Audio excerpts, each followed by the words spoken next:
Every show is a bit of a crisis. It gives you a chance to look at what you've done and to assess. It wasn't very easy to become a sculptor. And one day my parents said, well, if that's what you really want, you better do it. Which surprised me very much.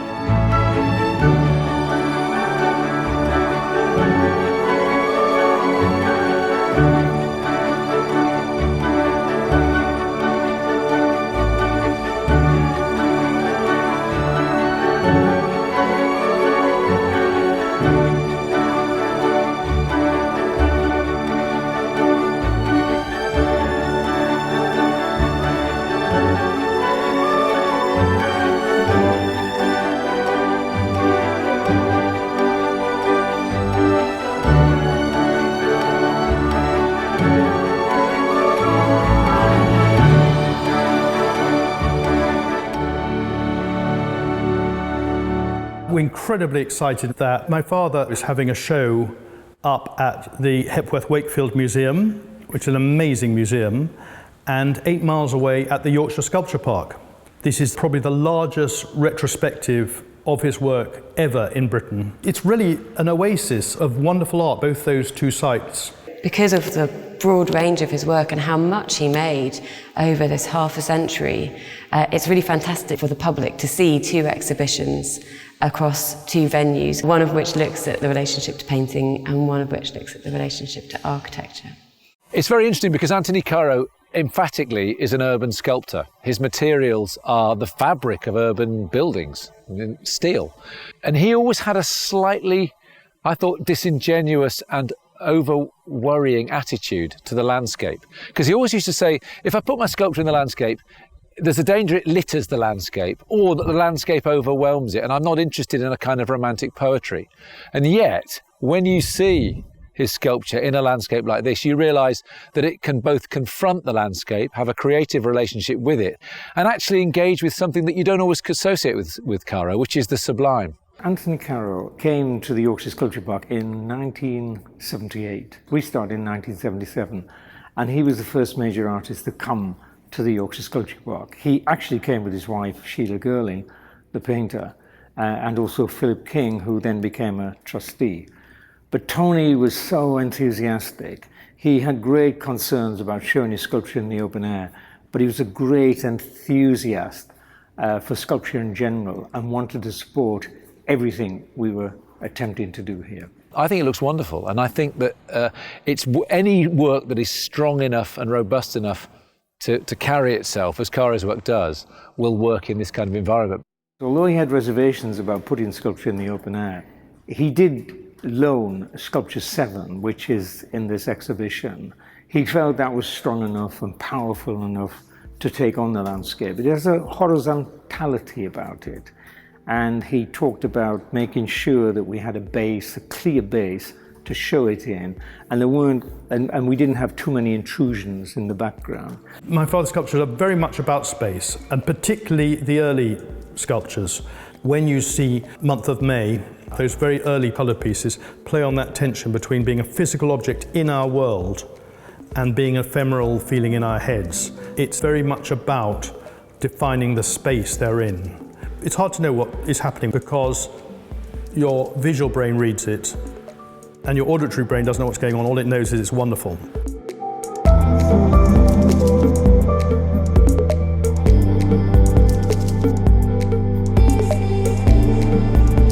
The thing about Caro is that he was just never satisfied. He was always thinking about the next work that he wanted to make. And it's this kind of inventiveness and always wanting to push the boundaries of sculpture that led him to have such a remarkable career over 50 years of work and working with all different types of material and always kind of pushing himself forward and forward. So, you know, he made works in the 50s that were pretty successful, but he wanted to do something completely different. He was never satisfied. The earlier work was done in Camden and done in Finchley Road, just off the Finchley Road. That was where he did the more elegant work. And then as he moved to Camden Town, he started to shift towards sort of the weightier, grander work. We went for a couple of years, we used to go walk on the Heath together in the morning, 2 or 3 times a week. And we actually discussed these sort of issues about should one, elegance and clarity versus weight and power, and romantic versus classical, and trying to figure out things like this. And he'd often discuss we'd discuss things like, who was better, Rembrandt or Matisse? And it's quite fun to, think about artists from different periods and ask which one, do you want to sculpt your soul on? Which ones are the ones that you really want to sort of take into your soul and believe in? There's a potency about the late work, and there's a sense of imagination, there's a sense of questioning and pushing forward that he never lost. When I was still a postgraduate student, I'd written a review for Art Monthly magazine where I was slightly critical of the source sculptures that he'd first produced, work that was directly in relationship to paintings, Manet, Monet, Rembrandt and Rubens. And so I was summoned to see him, to meet him. I mean, I'd met him once before, but I thought, blimey, is this how the British art world works? You get summoned up to see the headmaster. But I thought, well, I better go respectfully, and I'm interested to hear what he has to say. And actually, it turned out that he was interested in my criticism. And we had a conversation where, in the end, the more I argued with him or engaged with him, and actually the more I'd thought about the work, I actually started to take the opposite view.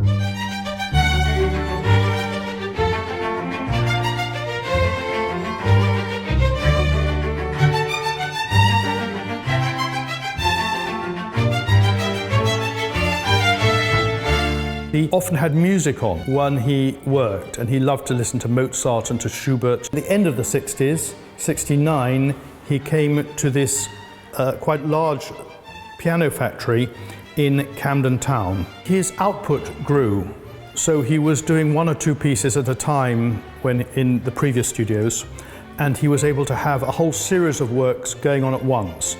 When he did the piece in wood, he was listening to earlier music that had a more vertical and horizontal feel to it, which kind of went with a sort of more rectilinear, sort of ordered feel to it, like a sort of ordered dance, which went with the feel of the sculptures. It's quite interesting how he felt that he had to listen to a certain sort of music that was slightly more wooden in feel to go with the sort of wooden nature of the work.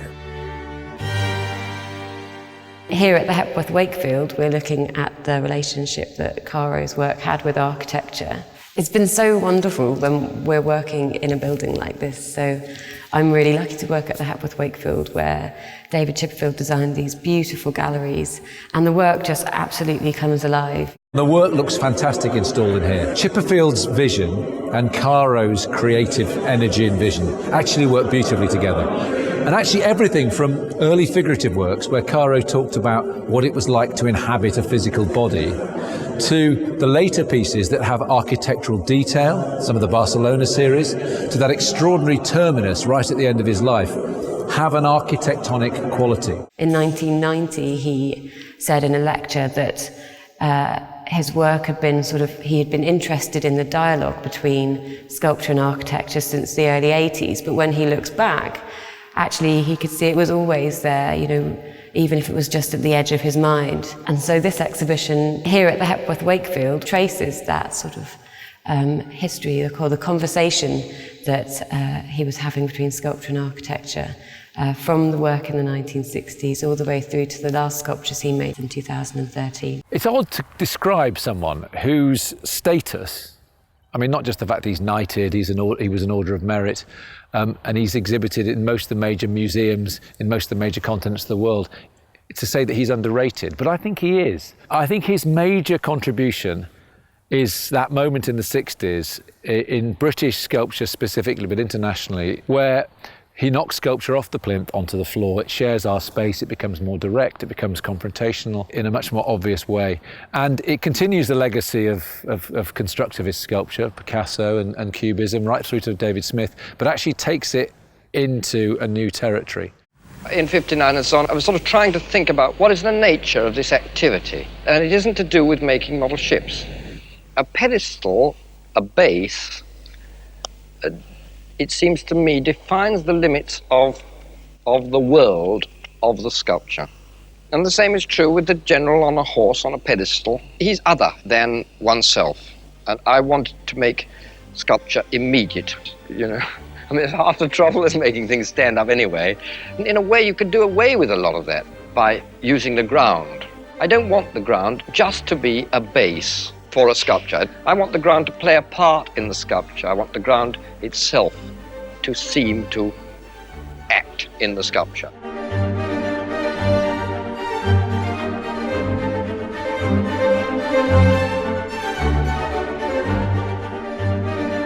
The project Caro in Yorkshire is visionary, generous-spirited, complex and quite demanding of its audience. Because what you have is almost every aspect of Caro's rich career spanning the best part of 7 decades across 2 major sites, inside and outside, engaging with landscape, architecture, internal space, external space. And actually what the viewer does is create their own trail or trails through the exhibition. And although there's 10 miles between the two, you really need to see both halves. It can't be just one is enough. One is enriched by the other. There's a conversation between the 2 sites, and of course the theme or themes running through is this extraordinary creative energy. I'm never happier than when I'm in the studio. And when I'm not in the studio, but when I'm in the studio on some project that's really got me fired up. I dream about it. I think about it before I go to sleep. I wake up next morning and that's in my mind. That's the best.